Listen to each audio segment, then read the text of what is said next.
Novamente conosco, professora, doutora Denise Mafra. Ela que é nutricionista, que ama ser nutricionista e que procura colocar o alimento como um medicamento. Como dizia lá o pai da medicina há um tempão, né, atrás, há uns 400 anos antes de Cristo. Porém, a gente está falando de doença renal crônica, estamos falando das causas, o que fazer, mas eu perguntei para a doutora Denise, vamos fazer um programa falando o que os rins fazem no nosso corpo? E aí, Denise, vamos falar o que o Papai do Céu fez quando colocou os rins no nosso corpício? Perfeito, cá estamos, Gisela. Acho perfeito isso, né? Porque assim, a gente tem só a ideia de que o rim, a gente faz o xixi, né? E o que é esse xixi, né? Na realidade é a sujeirinha que o nosso organismo produz, mas não é só isso que ele faz, né? Então os rins, eles têm aí inúmeras funções. Claro, primeiro, a filtração do nosso sangue, né? Então eliminando tudo que a gente produz de sujeirinha, né? Mas a gente tem o equilíbrio ácido-básico, né, para manter o pH sanguíneo, né? É importante essa função dos rins, porque ele faz a regeneração do bicarbonato, então é importante, lá dentro, toda a estrutura do rim, a gente tem aquelas células do túbulo proximal, lá a gente tem regeneração de bicarbonato, isso é importantíssimo para manter o pH sanguíneo adequado, tanto é que paciente com doença renal pode ter uma acidose, porque ele já perdeu essa função, né? Outra função super importante, a gente até falou no programa anterior aqui, a anemia é um marcador, né? E muitas pessoas aqui vendo o programa podem perguntar, mas o que tem anemia com o rim, né? Então, os rins, eles produzem eritropoetina, o que é isso, né? Um palavrão, é um hormônio que é super importante, ele vai fazer na medula óssea a maturação das células vermelhas. Quando a gente perde função renal, existe a perda desse hormônio. Então, o que acontece? Uma diminuição de eritropoiese, o que é isso? É a maturação das células vermelhas, aí tem uma anemia. Então, outra função importante, né? É a síntese de eritropoetina.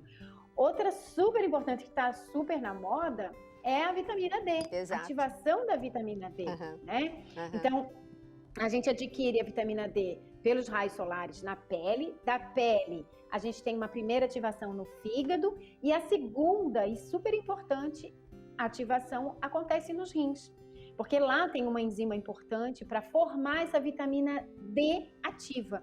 E vitamina D é importante para quê? Para osso, para cálcio, para fósforo, né? Então a gente pensa no organismo de um todo. Outra função importante é a degradação de hormônios, a própria insulina, por exemplo, né? É uma função dos rins. Então, quando a gente pensa nos rins, a gente não pode pensar só na filtração do sangue. Ele é o nosso filtro, sim, mas ele tem aí inúmeras funções importantes no nosso organismo. E, Denise, então falando desse órgão que está muito bem obrigada no nosso organismo, para mantê-lo saudável, já que eventualmente não temos nenhuma hipertensão, nem uma outra doença de base que poderia, como diabetes, estar atrapalhando isso, o que você, desses estudos com o seu grupo, observou com determinados, por exemplo, eu sei que a cúrcuma é um estudo que você fez com ela, o que você observou, o que ela fez assim de bom, e que a gente sabe que não é só bom para os rins, né?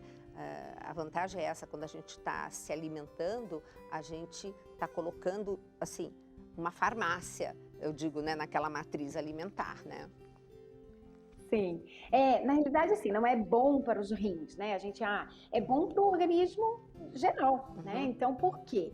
Quando existe um acometimento renal, essa doença renal crônica é instalada, esse paciente vai ter um processo inflamatório muito maior, né? Então, não é só a inflamação nos rins, mas essa inflamação acaba sendo generalizada, né? Então, esses alimentos, como eles são anti-inflamatórios, eles são importantes para diminuir esse processo inflamatório. Mas só paciente renal pode usar? Não. Na realidade, o ideal, né, Gisela, é que todo mundo usasse essa alimentação saudável aí com compostos bioativos, né? Que usasse cúrcuma fazendo a comida, né? Que usasse o própolis como não, é um suplemento mesmo, né? Que comesse mais fibra, né? Então, assim, use mais salada, alface, rúcula, enfim, né? Aí em São Paulo tem, como é o nome daquele que é bem famosão aí? Ceagesp? Ou Ceasa? Não, mas tem um verdinho que, quando eu morei em São Paulo... Couve? Ai, esqueci o nome. Não é couve. Tem para comer em salada? Para comer em salada? Também. Ele é amargo. Mas enfim. Não é a rúcula. Não é a rúcula. Não é rúcula, mas, enfim. Mostarda. Não. Catalônia. Total. Catalônia. Não. Doutora Denise vai ficar devendo pra gente, que agora eu fiquei curiosa também. Eu vou ficar devendo, porque eu não lembro. Mas o que é importante é aumentar a quantidade de fibra da nossa dieta, né? Então, assim, comer mais fruta, mais verdura, bota mais salada no prato, né? Faz ele mais colorido, comam mais frutas. Então, essa orientação que a gente dá para o paciente, em termos de comer mais fibra, comer mais cúrcuma, usar castanhas, né? Diminuir a ingestão de carne vermelha. Então, isso tudo é para indivíduos saudáveis também, né? Porque a dieta saudável, né? Exato. Isso que a gente queria, que todo mundo diminuísse a quantidade de fritura, enfim. Agora, Denise, você falou de frutas. Qualquer fruta, ou melhor, todas as frutas, o paciente... Porque nós estamos falando de pacientes sem problema nos rins, né?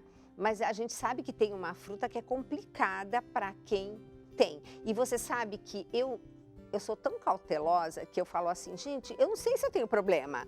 Aí vou ficar comendo a fruta, eu nem sei o gosto. Adivinhem qual é a fruta. Denise? Então, o paciente que tem doença renal crônica não pode comer carambola. Carambola é proibido. Ele tem uma toxina que nós, né, que as pessoas que têm os rins funcionando, a gente elimina pelos rins. Ok, não tem problema. Mas quem tem problema, essa toxina se acumula no sangue e acaba se acumulando no sistema nervoso central e leva o paciente à morte. Tem vários casos de ingestão de carambola e morte nos pacientes que têm doença renal.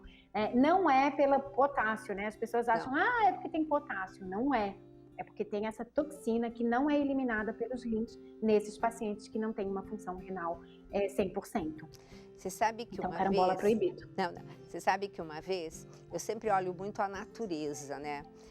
Como é que as coisas estão na natureza, etc. E me disseram que passarinho não come carambola. Você sabia disso? Não sabia. E aí eu sabia que passarinho não come carambola. Eu falei, gente, sério? Aí eu falei, já tem um sinal aí que provavelmente não deve ser tão assim inócua. Mas de todo jeito, Denise, sabe que eu tenho receio das pessoas que não sabem que tem um problema renal e de repente sai comendo carambola, entende? Então eu sempre falo, vai ver se seus rins estão em ordem, vê como é que tá, vai no médico, porque uma vez na feira eu estava falando isso e o feirante falou, nossa, será que é por isso que quando eu como carambola eu sinto uma dor aqui atrás? Né? E ele pegou no rim. Quer dizer, fora que as pessoas quando põem a mão aqui atrás nunca falam de uma dor no rim, mas não é lá o rim, né? Mas enfim, gente, cuidado com carambola, tá?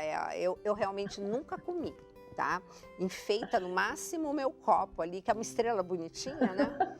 Mas, bom, foi isso. Denise, muito obrigada, viu? Achei o programa assim bem didático hoje também para a gente estar falando aqui, né? E depois eu queria que você, num próximo programa, falasse da importância das fibras para a nossa microbiota intestinal ajudar alguma coisa lá no rim, né? Será que tem alguma ligação? Vamos perguntar para a doutora Denise no próximo programa?